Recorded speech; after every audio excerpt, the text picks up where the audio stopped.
Bah.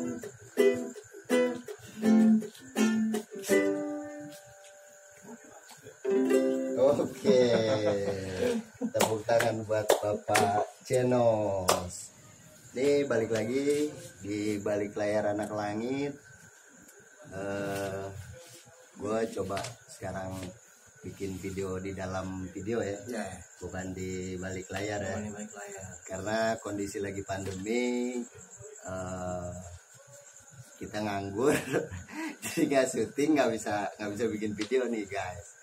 Buat teman-teman di balik layar, kebetulan gue sekarang lagi ada di base camp Ciba.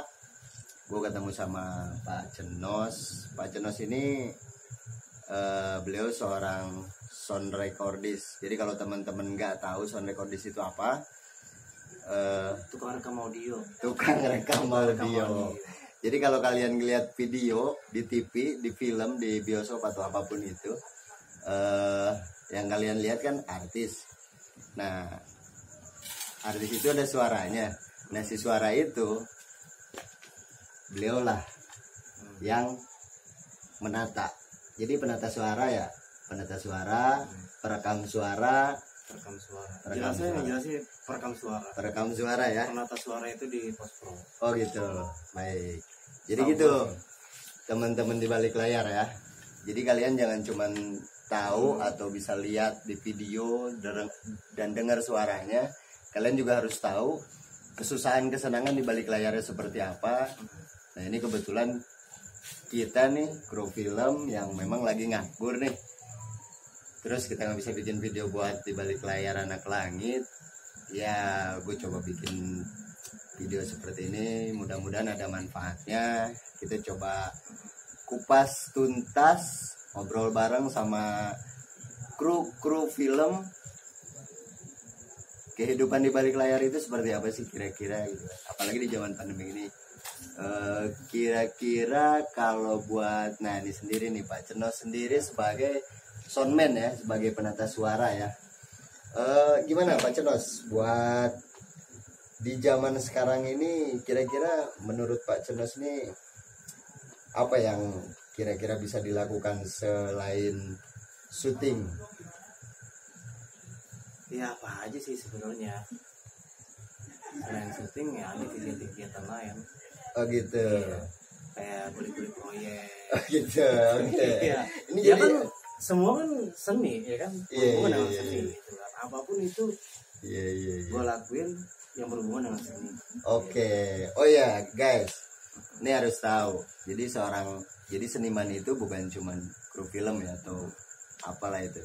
Mungkin jadi tadi apa, kuli bangunan atau apa. Kalau dia punya jiwa seni, kenapa enggak gitu kan dicurahkan di situ. Mungkin salah satu contoh nih guys, salah satu contohnya nih hasil karyanya Pak Cenos nih. Ini dinding ini yang buat Pak Cenos sendiri. Jadi ya itulah dia, cara berkeseniannya beliau ini seperti ini kira-kira. Ngomong-ngomong masalah di balik layar nih, untuk lagi syuting oke lah, itu masih jauh kita bisa obrolin ya. Cuman di luar syuting nih, kemarin saya pernah dengar Pak Cenos ini jadi Mang Udin. Jadi artis YouTube katanya. Bukan artis, gue sih cuma ngedukung aja di satu konten itu. Oh gitu. Terus gimana? Cuman kita orang-orang profesional semua yang punya ya kelebihan lah masing-masing gitu kan. Masing-masing pada punya prinsip gitu kan. Jadi sekarang istirahat dulu dari konten itu. Oh gitu. Jadi mohon maaf nih, saya datang ke sini tanya-tanya jawab-jawab ya. Terserah Pak Cenos mau tanya juga boleh. Jadi tanya-tanya jawab-jawab tanya-tanya boleh lah gitu ya kan. Enggak lah, gue yang harus jawab, kan yang punya pertanyaan. Oh gitu. Yang punya pertanyaan gue yang jawab. Pak Cenos sudah makan? Kan konten lu. Oke, jadi gitu. Kita boleh tanya-tanya. Materi ada dulu, terus gitu. Jawab doang. Oke. Tadi kita sudah ngobrolin dia di luar syuting. Sekarang kita coba tanya di dalam syuting. Ada planning apa nih? Mau syuting apa kira-kira? Kayaknya sih bulan depan ya mau ke Hollywood kayaknya. Mantap guys, mau Hollywood ya. Nah, gua nggak bisa ini dong, nggak bisa ikut bikin video di balik dong. Bukan syuting di sana. Ngapain? Kuli bangunan. Ya. Kuli bangunan guys. Seni juga. Iya. Oke. Ini ngomong-ngomong nih, selain kuli bangunan nih kan jadi artis YouTube, jadi kru film gitu kan. Apa sih yang Pak Cenos pikirkan untuk seni sendiri atau tata suara sendiri untuk sebuah audio video visual gitu, kira-kira menurut Pak Cenos sendiri dari sisi sebagai penata suara atau sound recording sendiri bagaimana kira-kira? Mungkin teman-teman bisa dikasih bocoran. Ya, gitu. yang jelasnya gue bukan penata suara ya. Oke. Perekam suara. Yang jelasnya gue perekam suara gitu kan. Jadi yang ntar kalau namanya penata suara itu ya urusan di posko tuh yang ngatur tuh, yang rapiin apa segala macam posko. Gue cuman di sini gue kasih mentahnya aja gitu. Jadi yang matengin nanti yang memasak itu post audio. Oke. Gitu. Iya. Itu kalau di film di layar lebar itu diolah. Tapi kalau di sinetron gue nggak tahu deh tuh. Kalau editornya males gue nggak tahu deh kan. Biasanya sih terima matang aja gitu kan. Terima matang di lapangan gitu. Gitu. Jadi berarti kalau terima matang di lapangan, soundman yang ada di sinetron itu berarti termasuk penata suara dong, bukan cuma perekam suara gitu. Atau seperti apa menurut Pak Cenos sendiri? Tetap sih perekam suara. Suara. Dia ngerekam, menyimpan data, terus dimasukin ke editing, di apa itu namanya disatuin sama gambar itu gimana? Apa namanya? Iya. Editing ya. Oke. Jadi gitu guys. Di balik layar itu sangat berjelimet ya. Belum tentang yang lain, ini masih tentang suara nih. Antara suara, gambar, dan di dalam gambar itu bukan cuma suara tapi ada artistik, ada banyak. Jadi mungkin next gue akan bikin kayak gini tanya jawab sama teman-teman di balik layar kalau ada waktu dan rezekinya dan umurnya. Mudah-mudahan teman-teman juga masih bisa nonton terus di balik layar ini. Insya Allah ada manfaatnya. Walau alam sih. Mudah-mudahan ada manfaatnya lah. Selain teknis di lapangan, apa aja sih Pak Cenos yang harus dipersiapkan untuk alat audio sendiri? Kira-kira mungkin bisa kasih bocoran buat teman-teman di balik layar. Siapa tahu kan mereka ini lagi zamannya digital nih. Pak Cenos lagi zamannya apa, youtubers yang mungkin pengen bikin konten yang gimana sih cara cara bikin video yang ada suaranya, mungkin pakai kamera profesional atau kamera yang biasa, atau mungkin kamera handphone. Ada trik-trik khusus nggak sih buat bikin video yang memang ada suaranya yang bisa nyampe gitu ke penonton? Gimana sih? Ada sih ya, mau cara simple apa mau cara pro nih. Kalau cara simple udah cukup lu dari HP aja lu ngeplok udah dapat suaranya gitu. Kalau cara pro nih, ya kan lu harus siapin clip on. Pertama itu senjata ampuh banget tuh ya, clip on ya. Terus kalau lu pakai kamera pro ya udah clip on sama recorder audio. Oke. Terus jadi audio terpisah. Yang nyatuin gambar sama audio itu gimana? Editor. Oh, di editing. Oke. Ya. Jadi guys, bukan cuman gambar nih, tapi suara tuh lebih bukan lebih penting ya, tapi penting dong. Iya. Lu mau gambar lu ntar gambar bagus sih kan, suara lu kayak gitu. Gagu. Iya, penting dong. Iya. Jadi namanya aja audio visual ya kan, audio video visual ya kan. Audio dulu tuh penting. Baru video ya kan. Iya. Jadi kalau misalnya mungkin ada suara tanpa video itu bisa didengar, orang bisa dengar cerita ya. Tapi kalau bisa juga loh, ada suara tanpa gambar. Memedih dong. Radio kan dulu begitu, Pak. Kan gitu ya kan. Kalau zaman sekarang kan udah radio ya masih ada gitu. Cuman lebih ke ya visual ya, lebih ke audio, video, visual gitu. Jadi guys, audio ini sangat penting buat suatu tayangan ya, audio, video, visual ya gitu ya bahasanya. Kata orang-orang pinter ya seperti itu. Kita kan orang-orang pengen pinter nih gimana caranya. Jadi kayak gue pribadi nih terus banyak nanya sama senior, sama Pak Chano sendiri yang udah berapa lama nih ngomong-ngomong nih berkecimpung di dunia perfilman menjadi seorang kru film, seorang penata suara atau perekam suara. Baru sih, baru Pak, benar saya Pak. Baru baru nih baru ya. Baru gimana maksudnya? Ya baru. Wah, saya kenal aja dari 2005. Sebelumnya gitu gimana bisa baru? Maksudnya baru gimana nih? Baru lah, baru berkecimpung di dunia film ya baru lah, baru 10 tahun yang lalu lah. Ya begini kalau orang senior ya. Kalau dibilang senior belum pantas untuk dibilang senior. Kalau buat gue pribadi kan lu masih senior, Pak. Kalau gue kan harus banyak belajar sama orang-orang senior. Jadi buat teman-teman di balik layar juga ya dia bukan ngomongin masalah senior junior, nggak ada itu. Motivasinya adalah kita cuma bisa berbagi tentang inilah kehidupan di balik layar, atau ini seseorang atau orang-orang di balik layar itu seperti apa. Ada soundman, perekam suara, terus ada banyak lah ya. Ada berapa divisi sih di satu produksi itu Pak Chano? Banyak lah. Banyak ya. Ada audio ya kan, kameramen, artistik ya kan, unit, PU, banyak lah. Make up, Biasanya nih gini nih, biasa kalau jadi penata suara apa, Bang suaranya up dong, jangan kecil-kecil gitu. Iya, kadang-kadang kan itu pemain kadang-kadang suka nahan suara gitu kan. Padahal suara aslinya gede loh. Oh iya. Karena dia acting, karakter seperti itu ditantang ke suara ya. Nah, maksudnya gitu, Kadang-kadang kita suka kesel juga tuh kayak gitu tuh. Iya. Ngobrol kenceng banget ya kan. Kenapa lagi acting kecil banget suaranya kan gitu. Padahal volume gitu udah up banget nih, udah maksimal gitu. Gitu. Iya.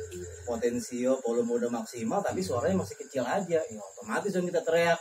Berarti itu ada pengaturan sendiri buat gedein suara. Ya ada. Ada ya. Oke. Jadi gitu guys. Kalau lagi ngobrol kenceng nih suaranya kayak tadi Pak Chano sih ngomongin giliran gua. Langsung up kenceng dia. Kalau mau ngomongin masalah artis kalau ngobrol juga ya begitu. Nah, mungkin itu salah satu tingkat kesulitan buat seorang soundman atau perekam suara di lapangan ya, kira-kira begitu. Terus apalagi nih Pak Chano, tadi saya ngomong apa sih? Keluh kesah ya, keluhnya doang nih ya, kita belajarin keluh.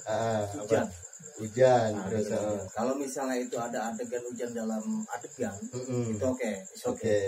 Ini kadang-kadang di luar hujan, ya. Kayak contohnya kita syuting di teras nih, itu posisi lagi hujan, tapi angle-nya nggak ke hujan tuh. Nggak ke hujan. Nggak ada adegan hujan lah. Nggak ada adegan hujan pokoknya. Hujan tuh hari itu.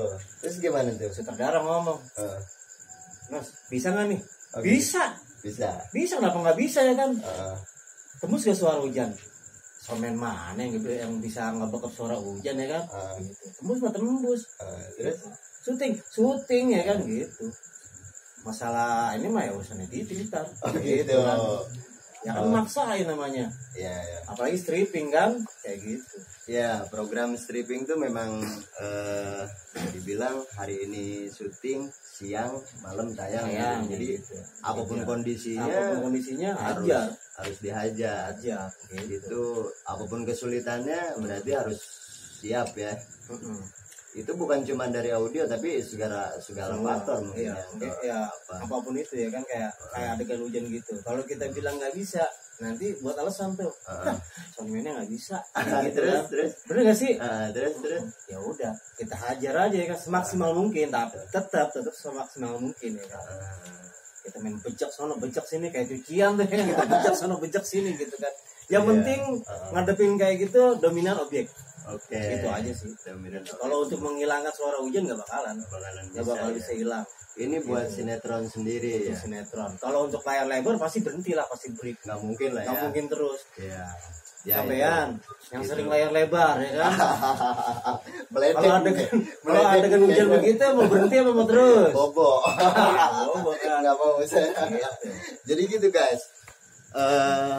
Ada tingkat kesulitan beberapa teknik yang bisa dilakukan karena ada berbagai faktor yang memang memaksa untuk harus tetap syuting atau tidak melanjutkan syuting itu karena mungkin programnya sendiri stripping kah atau bagaimana atau live atau typing atau seperti apa. Jadi dari sound sendiri, dari suara sendiri ini banyak hal berjelimet. Gue juga sih pernah ada suara sih sebenarnya, perekam suara ya. Jadi ya ini sharing aja. Kebetulan memang beliau nih lebih senior dari gue, jadi gue harus banyak tanya-tanya. Selain itu ada berapa tadi, sampai berapa divisi sih masih di satu produksi film atau sinetron itu? Kayaknya kalau ngelihat kita syuting tuh banyak banget krunya ya. Berapa orang tuh? Banyak lah, sekitar ada satu tim itu bisa 20-an, 20-30 orang lah. 30 orang tuh guys. Nah sekarang gue bikin syuting buat YouTube nih bisa cuman gue bertiga, berempat, kameramen. Kameramen lebih senior tuh kameramen. Nanti kita kupas ya dari Pak Senior ini sendiri, dia seorang bos kita lah. Bos kita tuh nanti di balik layarnya aja itu. Termasuk investor. Oke, kita lanjut atau mau enggak atau mau bagaimana?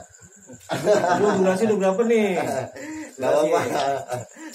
16. Kita lanjutkan. Jadi di dalam satu produksi itu banyak berbagai divisi, selain sound, ada art, ada apalagi mungkin Pak Cunut bisa menceritakan ke teman-teman di balik layar yang mungkin nggak tahu, ya siapa tahu bisa jadi tahu dari cerita ini gitu kan, karena nggak banyak juga mungkin kalau orang-orang yang suka nonton itu, mungkin yang suka nonton di balik layar sering lihat kan ada tuh bikin adegan fighting, bikin adegan apa segala macam, banyak tuh krunya tuh. Selain sound, kamera, lighting, apa aja sih? Kasih bocoran buat teman-teman. Artistik tadi udah gua bahas. Terus Make up, kostum, make up gitu kan. Apa yang suka ngasih kopi itu? PU. PU. Ngopi nih. Jadi gitu ya guys. PU tuh gimana? Selain apa, di kru tuh kasta yang paling rendah ya kan. Tapi Disuruh sono, disuruh sini, tapi jasanya luar biasa. Tanpa PU kita nggak bakal bisa syuting, nggak bakal bisa semangat sama PU. Oke. Jadi PU ini yang menyediakan minuman, kopi, ya kan? makanan, vitamin lah. vitamin. Masuk kopi, walaupun itu racun sih sebenarnya. Tapi buat kita semangat ya. Iya, tapi buat kita semangat. Terus selain PU yang sangat-sangat berjasa itu kalau di kru, kalau menurut Pak Ceno sendiri apa kira-kira nih, kasih bocoran buat teman-teman di balik layar? Paling berjasa menurut gue itu adalah Boomer lo pasti. bomber gue.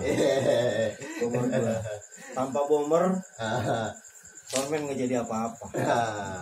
Serius. Jadi guys, di divisi sound itu ada beberapa pecahan divisi ya, kayak asisten sound, ada boom operator, ada utility, ada ya kabelman, apapun itu ada beberapa gitu. Jadi mungkin untuk Pak Ceno sendiri dan gue pribadi sih memang tanpa boomer tuh kita nggak bisa jadi apa-apa ya.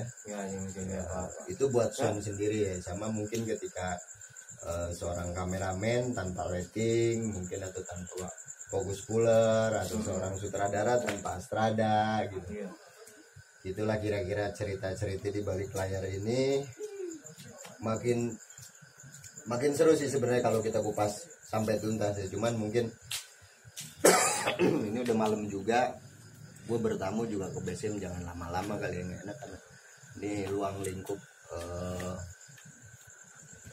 daerah-daerah permukiman nih. Gue kebetulan di eksterior, gak enak juga kalau harus teriak-teriak kayak gini, tapi nggak apa-apa kan Pak Cenos kan, begini begini ya kalau buat gue sih nggak apa-apa ya, cuman kan orang sebelah nih. Nah gitu-gitu ya. Jadi guys, buat hari ini sama Pak Cenos, seorang soundman, seorang perekam suara atau penata suara,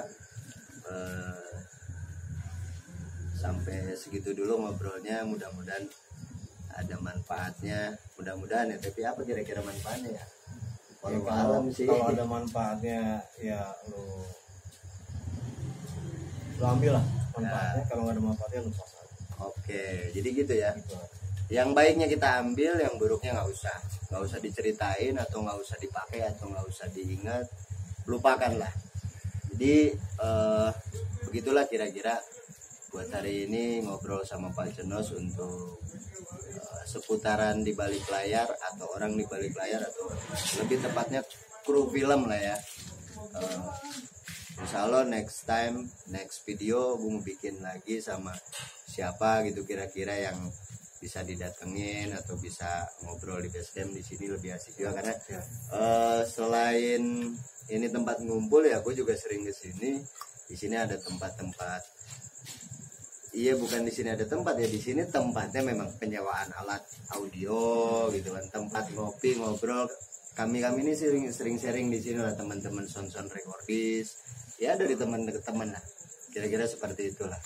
Tonton terus videonya di balik layar, mudah-mudahan kedepannya gue bisa bikin video yang lebih bagus. Amin. Yang bisa menginspirasi, yang bisa memotivasi, yang memang bisa bermanfaat untuk teman-teman penonton di balik layar. Yang belum subscribe, silahkan subscribe, like, komen. Nah, buat gue pribadi nih sama teman-teman di sini, kalau ada saran, kritik atau apapun masukan, silahkan komen di bawah ya. Jadi sekian dulu untuk di balik layar malam ini. Sukses terus buat Pak Cenos, terima kasih. Gua pamit, thank you. Dengan cerita-ceritanya mudah-mudahan teman-teman senang yang nonton ya. Thank you Pak Cenos. Oke. Cut.